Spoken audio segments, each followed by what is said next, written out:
Good morning po mga katalong, mga ka-farmers. Dito po tayo ngayon para maglagay ng ng puste ng ating ampalaya para doon po sila ipagapang.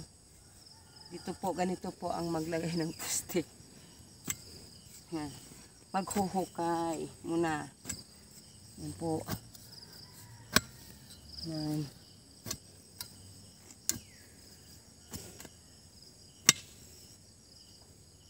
Kala nila maalwan lang ang farmers. Ay ang hirap-hirap kaya.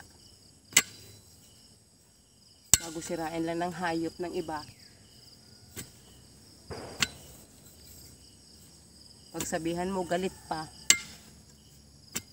Sila pang may ganang magalit. Kanila pang hayop na nakasira.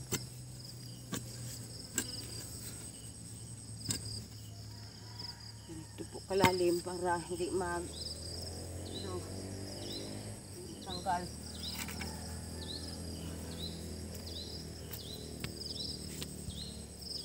Ito po. Tapos dito lagyan ng tali na straw papaganyan. Para po ito doon sa straw, doon pagapang sa straw. Ganyan po mga katalong.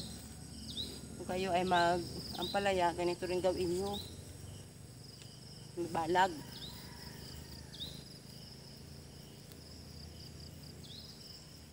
Dito po ulit.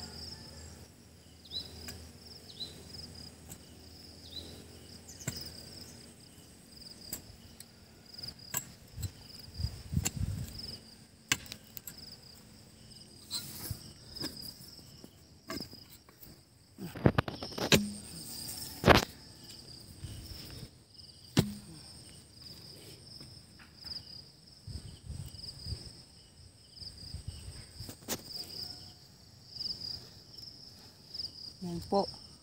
Tapos ko na ang isang linya.